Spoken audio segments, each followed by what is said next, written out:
بسم اللہ الرحمن الرحیم۔ السلام علیکم ناظرین، میں طارق اسماعیل ساگر آپ کی خدمت میں حاضر ہوں۔ ناظرین کرام، خدا کا شکر ہے کہ پاکستان کی سیاسی قیادت کا خیال بھی یہ اسٹیٹ بینک ایکٹ کی طرف گیا ہے۔ ابھی تھوڑی دیر پہلے بلاول زرداری بھٹو صاحب نے جو پریس کانفرنس کی ہے وہ اسی حوالے سے کیا، اور اس کے مضمرات سے قوم کو جتنی ان کی معلومات تھی اس حد تک آگاہ کرنے کے بعد اس کے خلاف باقاعدہ تحریک چلانے کا اعلان کیا ہے۔ جیسے جیسے عوام میں شعور آئے گا، عوام تک بات پہنچے گی، آپ کو اس کی سنگینی کا احساس ہوگا، تو میرا خیال ہے پی ڈی ایم اب سب کچھ بھول کے صرف اس کے خلاف تحریک چلائے گی۔ مجھے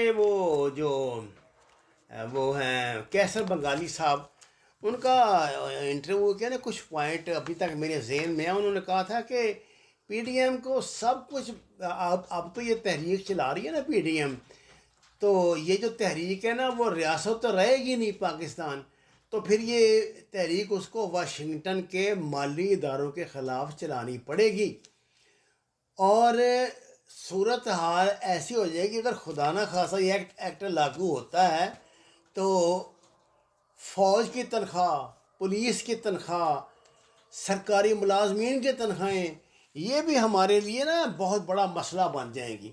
ناظرین کرام، بات یہ ہے کہ خطرے کے کو پہلے محسوس کر کے تدارک کرنا زیادہ بہتر ہے، بجائے اس کے کلہاڑا آپ کے سر پر ہی آ کر چلے تو اس کے بعد عموماً ہماری کیونکہ نیچر یہی رہی ہے۔ میں آپ کو آپ کی اس میں اضافے کے لیے، آپ کے علم کے میں اضافے کے لیے ایک تاریخی حقیقت عرض کر دوں۔ یہ جو عثمانیہ سلطنت تھی، آپ کو پتہ ہے کیسے ٹوٹی تھی؟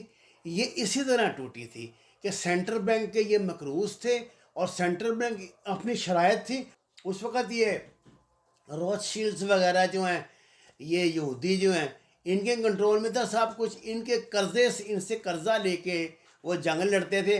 اب نہ جنگ لڑنے کے لیے پیسے رہے، نہ جو ملک کے اندر اندرونی بغاوتیں ہو رہی تھیں ان کے لیے پیسے رہے، اور نتیجہ کیا نکلا کہ سلطنت عثمانیہ ختم ہو گئی، خلافت ختم ہو گئی۔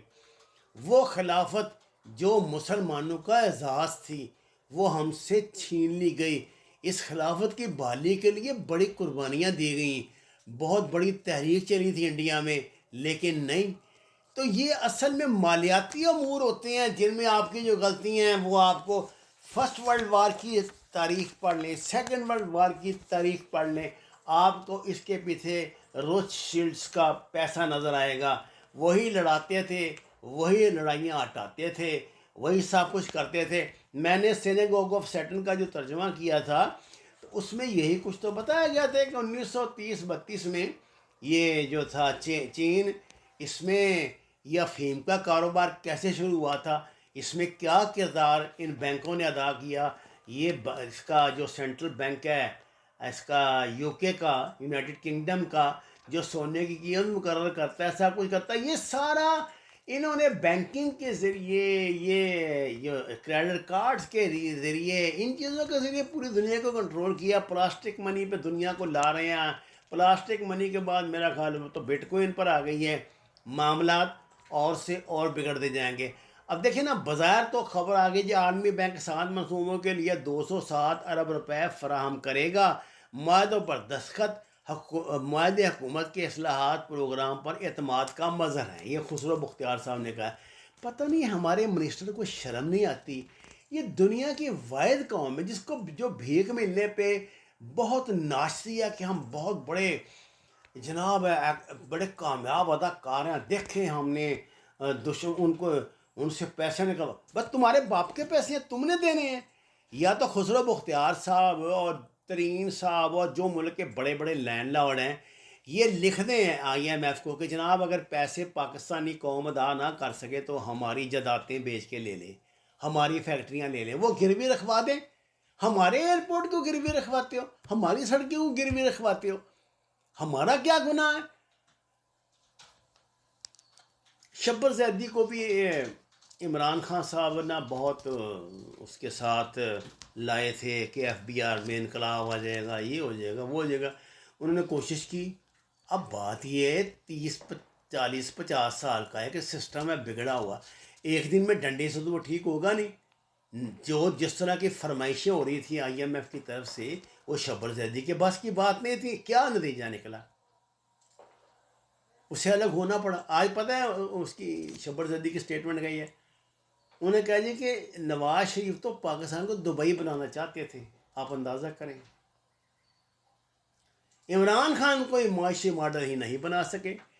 نواز شریف ٹیکس چوری میں حصے دار اور کیش اکانومی کرتے تھے. عمران ہر سسٹم چلتے رہنے پر تیار ہیں. مساق معیشت لازم ہو گیا ہے. اور اب دیکھیں نا امید تو سارے دلا دیتے ہیں. انہوں نے بھی کہا کہ یہ ارباب اور شہزاد ڈاکٹر عشرت کی مخالفت پر مستعفی ہوا. سگریٹ ٹیکس سے 150 ارب مل سکتے ہیں اور دریائے سندھ کے 8 پل بند کر دیں, سمگلنگ ختم ہو جائے گی. یہ جو ماہرین ہوتے ہیں نا, جو تھوڑے سے سنسیئر ہیں پاکستان کے ساتھ, وہ آپ کو جب تجاویز دیتے ہیں تو وہ ایسی نہیں دیتے کہ جو وقت ٹپاؤ ہو. پاکستان میں کوئی پالیسی وقت ٹپاؤ پالیسی نہیں ہے. ہمارے ساتھ ظلم کیا ہوا پچھلے 30 سال میں کہ جو کہ بندہ 5 سال کے لیے آیا اس کو بتا رہنے دو, میں نے 2-2.5 سال کے لیے اس نے پاکستان کے لوگوں کو خوش کر دیا, دکانداروں کو ٹیکس معاف کر دیے, ٹیکس نیٹ سے لوگوں کو نو نکل گئے, کوئی جمع کرا دے تو مہربانی, نہ جمع کرائے تو لوگوں کو عادت ہی نہیں ڈال سکے. دیکھیے بہت سی ایسی ہم میں کمزوریاں, ایسی بیماریاں تھیں جن کا علاج عمران خان نے کرنے کی کوشش کی. لیکن عمران خان کینسر کا علاج, وہ تو خود ایک کینسر اسپتال بنانے والے ہیں, انہیں پتہ نہیں کینسر کا علاج ڈسپرین سے نہیں ہوتا. بہت سخت اس کی سختی کرنی پڑتی ہے. وہ آپ میں ہمت نہیں ہے. اعلان تو آپ نے کر دیے, بڑکیں تو آپ نے مار دی, نعرے تو آپ نے لگا دیے, وہ امپلیمنٹ کریں گے تو بات بنے گی, تو پھر امپلیمنٹ کہاں سے کریں؟ دیکھیں نا بھائی, یہاں ہوتا کیا ہے پاکستان میں جرائم کا, کرپشن کا کانسیپٹ بڑا عجیب ہے. مجھے کل ایک دوست نے بات بتائی. اس نے کہا کہ مجھے ایک عزیز نے بتایا کہ کہنے لگا کہ میں ایک پنچایت میں بیٹھا ہوا تھا, وہاں پہ ایک لاہور کے ایک بڑے مشہور جو ہے نا پراپرٹی, وہ بھی پراپرٹی ٹائکون ہی ہیں چھوٹے موٹے, وہ بھی بیٹھے تھے. تو انہوں نے کہنے لگا, وہ بندہ مجھے بتانے لگا, کہتا ہے جب میں تھانے میں داخل ہوتا ہوں نا تو مجھے ایک ریٹ لسٹ لگی نظر آتی ہے اس کے تھانے پہ. اس پہ لکھا ہوتا ہے جی اگر آپ نے قبضہ کرنا ہے تو اتنے پیسے لگیں گے, قتل کرنا ہے اتنے پیسے لگیں گے, گولی ٹانگ میں مارنی ہے تو اتنے لگیں گے, پیٹ میں مارنی ہے تو اتنے لگیں گے, یہ کرنا ہے تو. یہ ایک سسٹم ہے یہاں چل رہا ہے پاکستان میں. پولیس کا نظام ٹوٹی پہ چلتا ہے. عدالتوں کے نظام کے حوالے سے میں اب ڈرتا ہوں میں اپنے منہ سے کیا بات نکالوں, لیکن آپ اچھی طرح جانتے ہیں جو ہمارا کریکٹر ہے ہمارے ملک میں, جو کردار ہے ہمارے وکلاء کا, وہ بھی آپ کے سامنے ہے.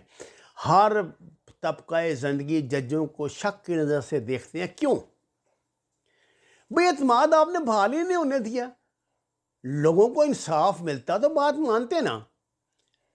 اب عمران خان جو ہے وہ اپنی دانش میں تو ممکن ہے, وہ تو میں سمجھتا ہوں, مجھے عمران خان کی نیت پہ کوئی شک کرنے کی ضرورت نہیں, لیکن میں سمجھتا ہوں عمران خان میں اتنی معاشی وزڈم نہیں ہے کہ وہ ان خطرناک چالوں کو سمجھ سکیں.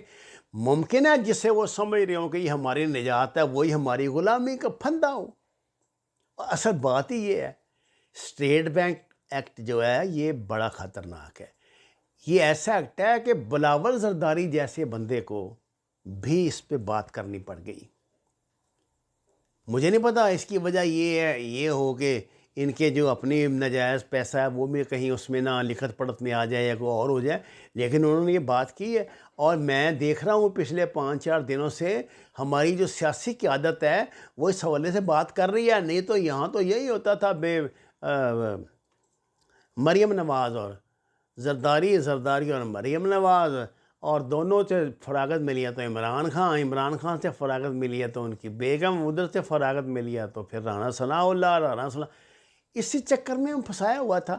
یہ بہت بڑا مسئلہ ہے. خدا کے لیے اس کو ایسے اگنور نہ کریں، اس پہ رائے عامہ جمع کریں، جو ماہرین ہیں ان کی ڈیبیٹ کرائیں، یہ چینلوں پہ ڈیبیٹ کرائیں، ریئلائز کرائیں حکومت کو۔ میں یہ بات جانتا ہوں جن لوگوں نے یہ ڈیل کیا ہے، جو یہ کرنے جا رہے ہیں، ان کی سودے بازیاں تو پہلے سے ہو چکی ہیں، یہ ڈیسائیڈڈ میٹر ہیں سارے، لیکن اگر قوم ہمت کرے تو یہ معاملات رک بھی سکتے ہیں۔ وَمَا عَلَيْنَا إِلَّا الْبَلَاغُ الْمُبِينُ۔ ناظرین کرام، درخواست ہے قرآن اور نماز کو ترجمے کے ساتھ جانیے، ہمارے چینل کو سبسکرائب کریں، لائکس دیں، سچ کے سفر میں ہمارا ساتھ دیں۔ آپ کا بہت شکریہ۔